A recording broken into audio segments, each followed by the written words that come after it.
তোমার না বললো ভাই আসছিল? আছে। সে কই গেছে? ভাই বাড়িতে নাই তো। বাড়িতে নাই না? এলে কিন্তু তোমার ঘরে নিয়ে আইছি। আচ্ছা তোমার ভাই যদি গেলে আমার দেখে তাহলে কোনো সমস্যা নেই? আরে কি সমস্যা, তুমি না আমার নাগরাজ, আমার ভাই তোমার 100 মানে নেব। তাই নাকি? আর যদি নাই মানে নেই মনে করো আমি তোমার ওই ওই নাগমহলে যাবো। ভাইকে যাবো না? হ্যাঁ ভাইকে যাবো। তুমি আমার এত ভালোবাসো। আর মনে করো যে আমি সাবই তোমার সাথে প্রেম করছি না, আমার মনে হয় যে আমার লাইফটা একবার ধরলো, ঠিক আছে? ধরলে তো হবই, কারণ আমার মতো সুন্দরী একটা মাইয়া হয়েছে বুঝলে। সাপের ভিতরে কি জানো, খালি পেঁচা বেশি এই ইনজেক্ট কত কিছু, আমার মানুষ যদি কত ভালো ভালোই তো, যেমন মনে করে যে তোমার আলাদা ধরে আছে না, আমি আমাকে সাপের মধ্যে আসলে কোনো সাপের এইভাবে জানাই ধরে ধরো না, আর কোনোদিন ধরবো না, সারা জীবন আমার লাগে দিতে পারবো। অবশ্যই অবশ্যই, তোমার যেহেতু পাইছি তাহলে আমার সাপটা কি দরকার? এটাই তো, সাপের বংশ একবার নিবংশ, ওরা ওরা মানে সব বাদ দিয়ে দিবা, সব কিছু। তারপরে মনে করো যে বিয়ার সাথে যখন করবো আমরা, তখন মনে করো আমরা ঢাকা শহরে যে একটা ফ্ল্যাট বাসা ভাড়া করবো, আমি ওইখানে তুমি বাসায় থাকবা আর আমি গার্মেন্টসে চাকরি করবো। সেটাই তো ভালো। ঠিক আছে?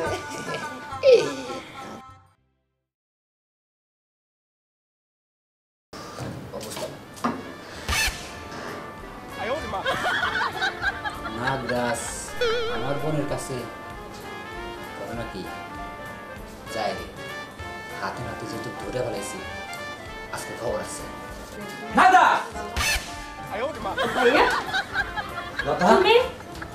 তুই শেষমেশ কিনা একটা নাগরাজকে তোর রুমে এনে সিসি আয় এদিকে। ভাইয়া তুমি তুমি ওরে ভুল বুঝো না, আমি নাগরাজকে ভালোবাসি। ভালোবাসিস না? হ্যাঁ।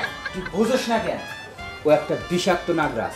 হ্যাঁ বিষাক্ত নাগরাজ, তাই কি হয়েছে? আমি আপনার বোনের ভালোবাসি। কি তোর এত বড় সাহস নাগরাজের বাচ্চা, তুই আমার মুখে মুখে কথা বলস, আমার রুমে এসে আমার বোনের সাথে আজকে তোর খবর আছে। ভাইয়া আমি আমি আপনার বোনের ভালোবাসি তো। কি বলিস? ভালোবাসি। তুই কিরকম ভালোবাসোস আর ও তোরে কিরকম ভালোবাসে এটা পরীক্ষা করবো আজকে। কি পরীক্ষা? আরে বান্ধি না ভাইয়া শুনেন, আমার ছেড়ে দেন। কি তোর সামনে তোর মতো একটা দুশ্চরিত্র সাপ আমার বোনের সাথে সম্পর্ক রয়েছে, আর তোকে কিভাবে সাহায্য করতে হয়, সাজা দিতে হয়, সেই কৌশল আমার ভালো করে জানা আছে। চল আয়, এক কথা কবি না, আয় ছেড়ে দেন, ছেড়ে দেন। না জানি নাগরাজ কি করে ভাইয়া। কি যে একটা মুশকিলে পড়লাম। হায় রে নাগরাজ, নাগরাজ তো জাউরা একটা শয়তান ইতর। এই শয়তানে তো কই না কই আকামুকাম কইরা যায়, কিটা কি করে বুঝতে বুঝতে আমার জানটা শেষ। যাই ওদিকটা দেই কই আছে নাগরাজ। নাগরাজ, নাগরাজ, এই আপা আমার নাগরাজকে দেখছেন? হ্যাঁ দূর আপনার নাগরাজ আমি করতে দেখবো। আরে আসলে তো আপনি তো মানব জাতি, আমার না নাগরাজে অনেক মানে খুঁজতেছি, আমার মাথার মধ্যে ঠিক নাই আবার। আসলে নাগরাজ হচ্ছে নাগ মানে সাপ, আমি নাগিন। আপনি এগুলা কি ড্রেস পরছেন? এগুলো তো আমাদের ড্রেস, জন্মগতই ড্রেস। আচ্ছা আপনি কি নাগ নাগিনীর গল্প শুনেন নাই? আমার দিকে কি আপনি ভয় পান না? শুনছি ভয় পাবুকে, আমরাও তো কাপড় কিনছি, আপনি হয়তো কাপড় কিনছেন। না না, আসলে আপনি সেটা জানেন না। নাগ নাগিনী হচ্ছে বিষাক্ত নাগ নাগিনী, আমাদের বিষ আপনার শরীরে গেলে আপনি মারা যাবেন নিজ্ঞা। যাই হোক, আসলে আমি ভালো নাগিন, আমি কি মানুষের ক্ষতি করি না। কিন্তু আমার নাগরাজ এরকম পোশাক আশাকে একটা নাগরাজ একটা ছেলেরে দেখছেন? না না আপা, আমি কোনো নাগরাজ টাকা দিই না, আমার চিন্তা আমি বাঁচি না, আবার কি নাগরাজ। হ্যাঁ ঠিক আছে, আবার যান। ওরা নাগরাজ তুই কই গেলি? হ্যাঁ কোন ছেলের লগে আবার প্রেম টেম কি করতেছস আল্লাহই জানে। যাই যদি তোর খবর পাই না, তোর একদিন কি আমার যতদিন লাগে নাগরাজের বাচ্চা। মাদা সাহেব সবই তো শুনলেন, এখন এর কি সমাধান আপনি করে দেন? শোনো, তুমি তো তোমার সাপের মধ্যে তো বিয়া হয়, তুমি কি বিয়া করছো? আমি হ্যাঁ একটা করছি। একটা বিয়া করছো, তাইলে তুমি বিয়া করে নিয়ে তুমি এই মানুষের কাছে তুমি কেন আইছো? মানুষের কাছে আছি, ও আমারে ভালোবাসে, আমি ওরে ভালোবাসি। দেখছেন লজ দেখি, তারপরে মুহিমের কথা বলতেছে। এই তোর মধ্যে দিমু একটা বেলা মারছে না, কত মারবে? নাগরাজ তুমি কত বিয়া করো নাই?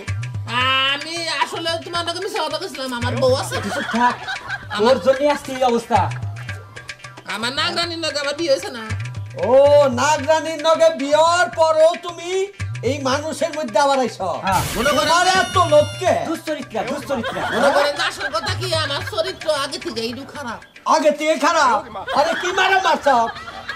ওরে মনে করেন যে এখন মাথায় বাড়ি দেওয়া মাথায় খাইছে একবার মেরে ফেলে দেবো নাকি না না ভাইয়া ওর ফেলে তুমি আর মারো না মাদ্রাসা মাফ করে দাও রে আমি মাফ করে দিব ওই ওরে মারছা না এখন তোর দুই দিনে মারা উচিত না না ওরে মারা যাবে না ওরে মারলে আমি বাঁচবো না নাগরাজ তুমি এখানে কি ব্যাপার তোমার বান্ধব থেকে না জানি তুমি আইসো আমার বাসা এটাই নাগরানি হ্যাঁ আপনি কেমন নাগরানি যে নিজের জামাইকে নাগরাজকে ঘরে আটকে রাখতে পারেন না ঘরে তো থাকেন না এন্দুরের গাথায় আর ওলকা পড়ার ওলকা এই যে বাস্তবের মধ্যে আমরা পুরো কানিতে থাকি গাতাম গাথার মধ্যে আচ্ছা শোনেন একটা কথা বলি আমার নাগরাজ আমি কিভাবে আটকে রাখবো ওই একটু উল্টাপাল্টা চঞ্চল ভাবে চলে ওর আমি 100 বার কইছি যে তুমি একটু সাবধানে চলাফেরা করো এই জন্য তোমার চলাফেরার কারণে তোমার এই দশা হ্যাঁ আজকে আমার বোনের কাছে এসে আমি হাতে নাতে ধরে ফেলাইছি ও জানি কত মেয়ের এইভাবে জীবন নষ্ট করছে আচ্ছা ভাই শোনেন ওরে আমি আমার ইন্দুরের গাথায় নিয়া সাইজ করবো না আপনি ওরে সাইরা দেন দয়া করে ভাই এই কথা কয়া লাভ নাই আজকে নিয়োগ করছি আরে মনে করেন যে মেয়েরা একবারে খাইছে একবারে নদীতে বাসা দিই না না না না আমার মেলা না সর মারো না আমি আপনি কেন করতে তো কবে তার শোনেন তালি তুই কয়েসকার শপথ করে যে এর পরে আর কোনোদিন কোনো মেয়ের দিকে চোখ তুলে তাকাবি না জীবনও তাকাম না কোনো কিন্তু জীবনও কোনো তাকাম না ভালো হইছে আপনাদের কারণে ও একটু ভালো হইব এখন এই বদমাইশটার কারণে আমার মনের মধ্যে তো কোনো শান্তি পাই নাই ওই বদমাইশ নাগরাজ তোরে কইছি না ভালো হয়ে যাচ্ছি এখন কি অবস্থা হইছে তোর হ্যাঁ আমি আর দুষ্টামি করব না আজকে থেকে ভালো হয়ে যাবো আমার সারাই না খালি সারাই ভালো কথা কথা কথা দিলাম আমার ভালো হবে কি আজ ভালো না হস তাহলে মনে করে যে জীবনকার মধ্যে একবারে শেষ করে দিবি না না ভাই আমার তো ওই প্রশ্ন না তুমি সাপের কাছে থাকবা তুমি মানুষের কাছে চোখে মানুষের যে তোমার একবার মাথা সেই চাপাই হালাই নাই এইটাই তোমার আমার পুরোছে আমার মাফ করে দেন আমি আর কোনদিন যাবো না ভাবি না তো না হ্যাঁ আমি আর ছাড় দাও ঠিক আছে ওরে মাফ করে দেন ও ভালো হয়ে দেবো ছেড়ে দাও, আর ছেড়ে ছেড়ে দেবো না। এই দিছি যাও এই তো তুমি আর কণ্ঠনের একবার সুন্দর করে এই যে আমি গেলাম তুমি ভালো থাকো নাগরাজ যাইতেছো যাও কিন্তু আমারে বইলো না না তোমার আমি বলবো কি করে মনে করো যে তোমার তো ভুলা হবে না কোনোদিনই আমার না গানি রে দেখো না বলে একবার জন্মের আইছে